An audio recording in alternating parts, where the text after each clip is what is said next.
Bueno, continuando entonces con la presentación, ya que hemos dividido en tres partes, como explicamos en la introducción, hoy vamos a ver la primera parte que se refiere a la problemática de la historicidad del personaje, vamos a llamarlo así, descrito por los evangelios, los cuatro evangelios canónicos, en el siglo I de la era cristiana. La problemática histórica se puede resumir en algo muy simple.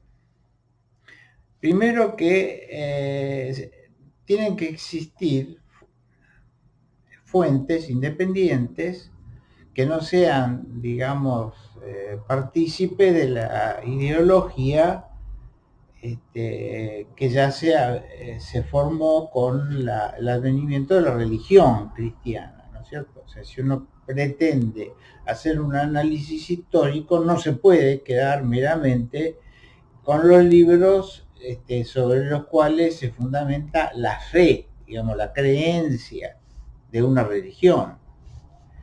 Entonces el asunto está, ¿qué fuentes históricas independientes hubo en el siglo I, en donde supuestamente en los primeros 30 o 33 años se habría desarrollado la vida y la dura muerte por justiciamiento de Jesús en la crucifixión, ¿no es cierto? Supuestamente el hecho que marca la historia divide en dos, antes de Cristo y después de Cristo.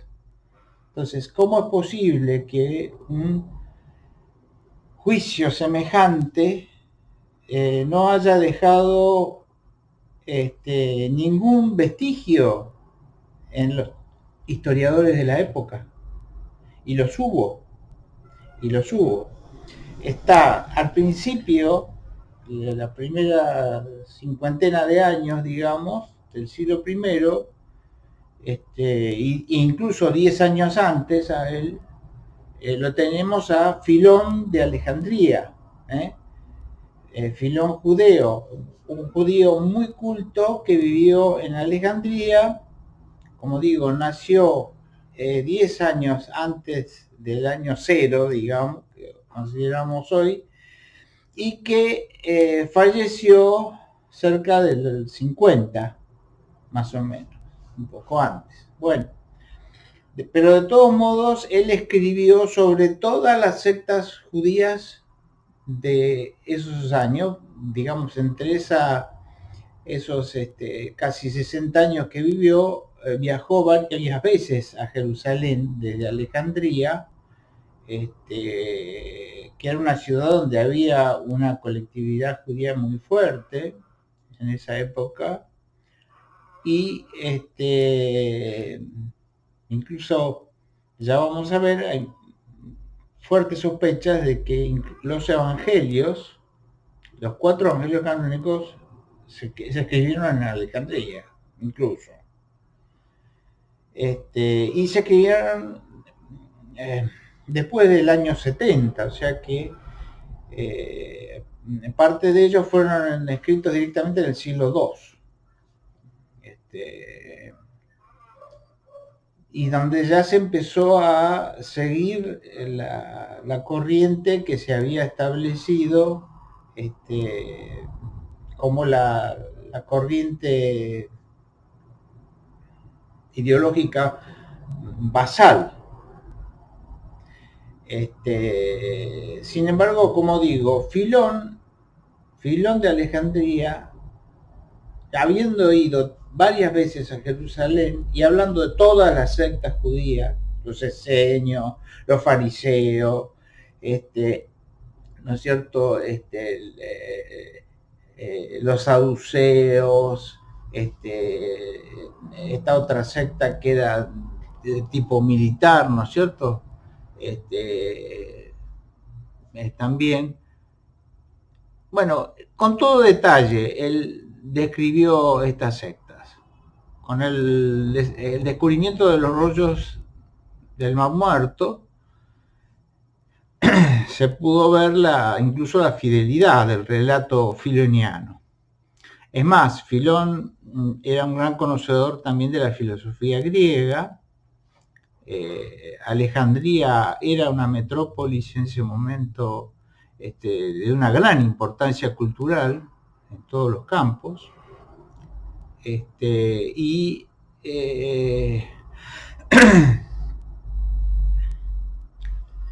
como digo, Filón no tuvo noticias de un señor llamado Jesús, sobre el cual habría obrado, según algunos, la presencia del Cristo, ¿no es cierto?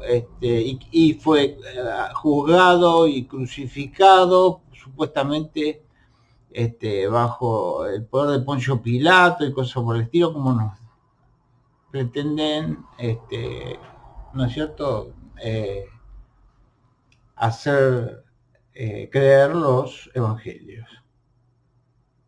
La verdad que suena muy raro que un filósofo y un hombre de una gran seriedad, tanto que muchos cristianos, teólogos cristianos, hasta nuestros días, se basan en los relatos filonianos para un montón de cuestiones que hacen al surgimiento del cristianismo. O sea, Filón no es un historiador cualquiera.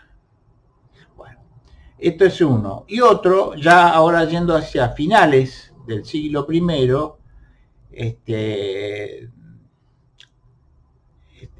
tenemos los relatos de Flavio Josefo. En realidad era un judío de familia acomodada económicamente, había nacido en el 37 después de Cristo y falleció en el 100 aproximadamente, al terminar el primer siglo, en Roma. Porque como él tenía una gran cultura y sabía escribir, lo cual no era común en aquella época, se lo llevaron, se hizo, digamos, se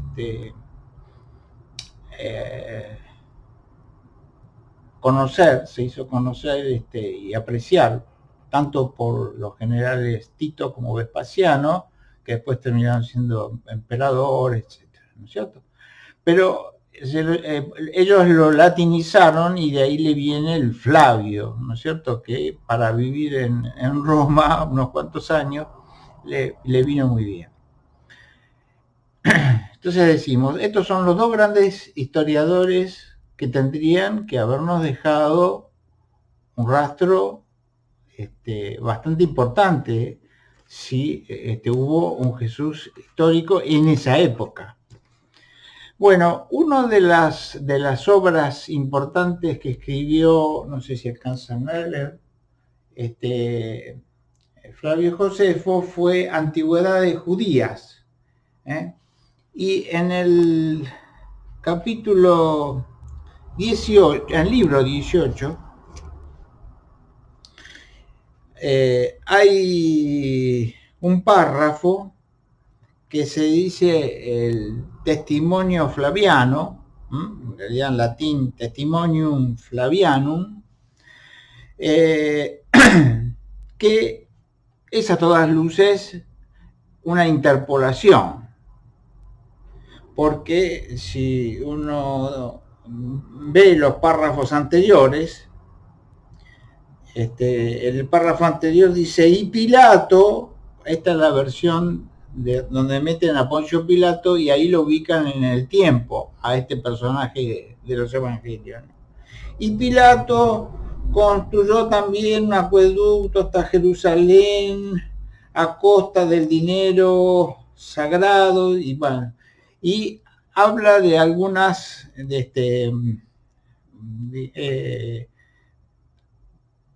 durezas en el tratamiento de la gente de Pilato, ¿no es cierto? Matanzas y cosas por el estilo. Y después cuando termina de contar estas circunstancias,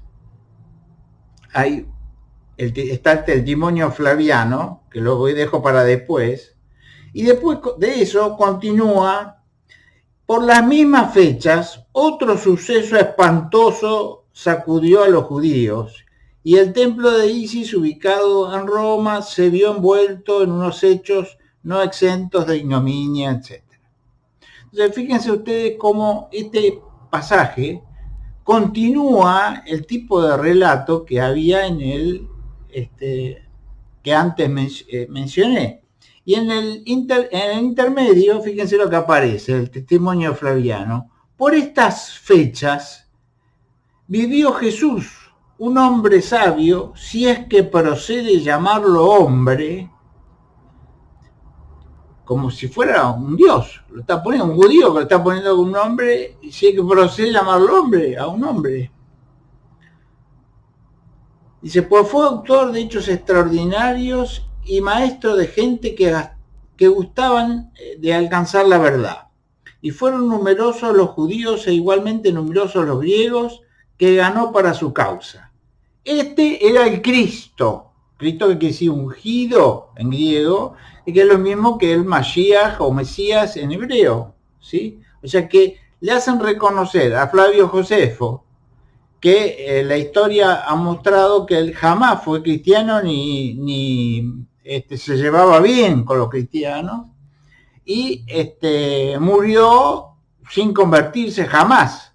O sea, admite que Jesús fue el Mesías y nunca se convierte. ¿Ustedes se imaginan eso? Un judío que acepta que cierto personaje es el Mesías y el judío sigue su vida como si nada. Esto es realmente evidentemente algo que ha sido agregado intencionadamente, e incluso hasta los historiadores ya saben hasta quién pudo haber sido, ¿no es cierto? ¿Quién tenía las cualidades morales como para hacer semejante interpolación y hacerla pasar como que era una verdad, como que lo había escrito Flavio Josefo? Seguramente fue Eusebio de Cesarea, que alcanzó a estar a participar en el concilio de Nicea del 325 después de Cristo, al que mandó llamar Constantino para unificar de alguna manera todas las diferentes evangelios y los diferentes grupos del cristianismo de los primeros siglos. Bueno, no es la única interpolación que se hace en antigüedades judías de Flavio Josefo. Hay otras donde se hace aparecer al personaje de Juan el Bautista, y otras donde se habla del martirio de Santiago, como el hermano de Jesús, ¿no es cierto? Santiago y Jacob, o Jacobo, como se le dice. Por eso el camino de Santiago hasta el día de hoy también es el camino jacobiano, ¿no es cierto? En todo caso, después de estas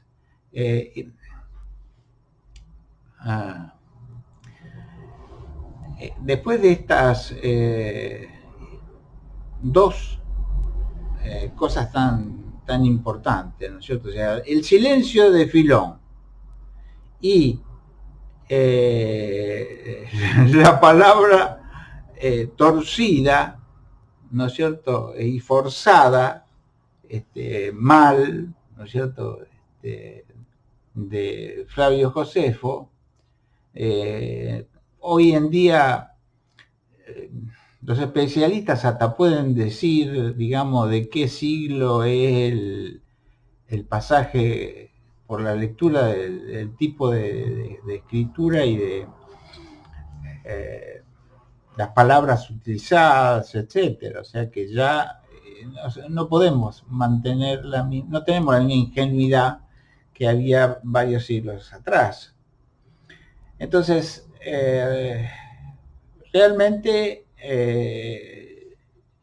tienen razón, tanto el griego Demetrio, que yo les había comentado, Haralambous, que es el que, digamos, uno de los que señala esto. Hubo otra gente que ya lo había señalado desde el siglo XIX, ¿no es cierto?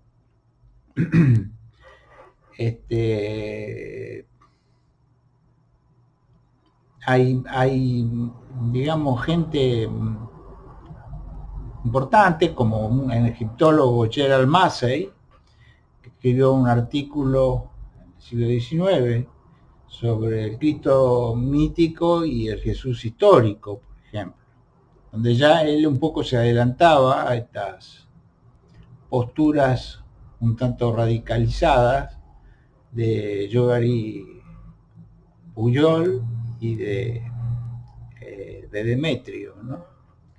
Le voy a llamar así a toda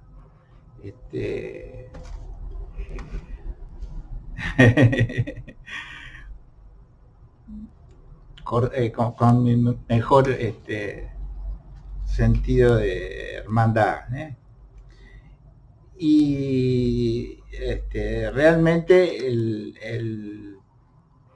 la explicación que da Demetrio de estos testimonios flavianos, etcétera, me parece, digamos, clarísimo y indudable para cualquier persona que juzgue esto sin prejuicios. Lo que esta es la problemática histórica. Ahora, lo que viene lo dejo para la próxima charla, ¿no es cierto?, que tenemos, es, bueno, ¿y qué pasó? ¿Dónde tenemos que entonces, si no hubo un personaje histórico, porque aparentemente no hubo nadie que tuviera las características, la vida y la muerte que se dice, se pretende en los evangelios de Jesús, en el siglo I. Se puede decir cualquier cosa porque ahí no hay ninguna otra fuente independiente, como sí la hay, por ejemplo, en el caso de Buda. Ahí están el relato religioso, digamos, en el caso de Buda, se acompaña con otros relatos de gente independiente y que muestran que realmente hubo un ser humano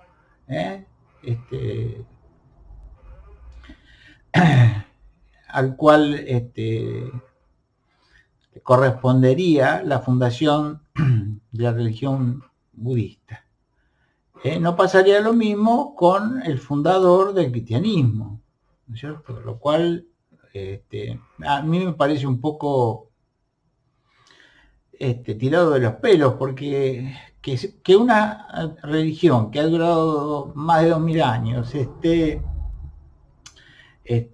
se haya formado sin ninguna fuente o centro de energía real en el plano físico, sino que todo sea en base a la cuestión de los mitos y de ¿no es cierto?, mentiras sobre mentiras, también suena muy raro, ¿no es cierto? Yo creo que si cualquiera de nosotros se pone a gritar unos cuantos mitos universales, no va a formar un movimiento, una religión con tanta fuerza como ha tenido y tiene el cristianismo, ¿sí?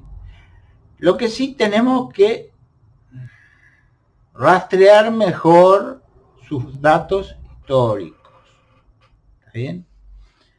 Yo creo que los evangelios, si bien no nos cuentan la historia, tal vez no es un libro de historia, ¿está bien? Tenemos que ver los evangelios como una especie de manuales espirituales, como la ética básica del cristianismo, ¿sí? Y también como una forma de mostrar, también ahora desde un punto de vista más esotérico, lo que significa la evolución, el proceso de evolución espiritual del hombre. Del nacimiento, el bautismo en las aguas del Jordán,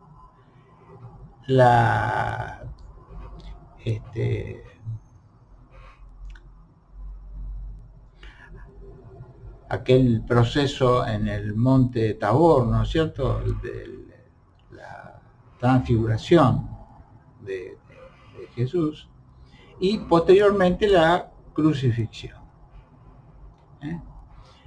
Después también la posterior ascensión, etcétera, y bueno,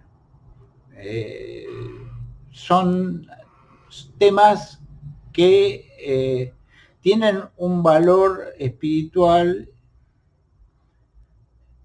que trasciende las imprecisiones históricas que se cometen, porque lo que se está buscando no es escribir historia, sino contar un desarrollo espiritual por el cual todos los seres humanos, hombres y mujeres, vamos a tener que pasar.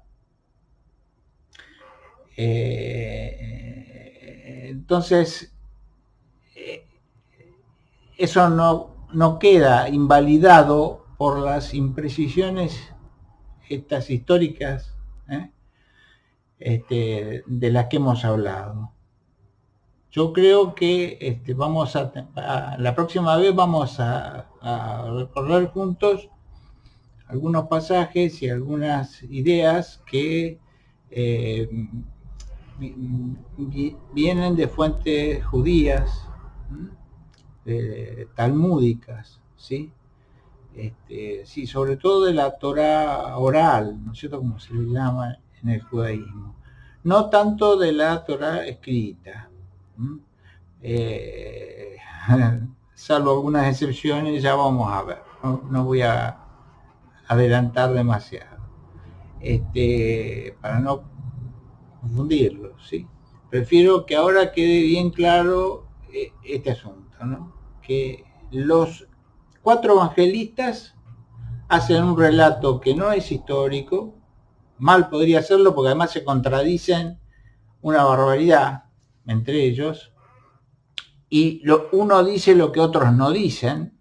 Por ejemplo, Lázaro es resucitado en el Evangelio de San Juan, pero no le pareció suficientemente importante la primera resurrección de un ser humano, anterior incluso a la de Jesús mismo, no le pareció aparentemente importante para Marcos, Mateo y Lucas, ¿sí? Sí, en cambio para Juan.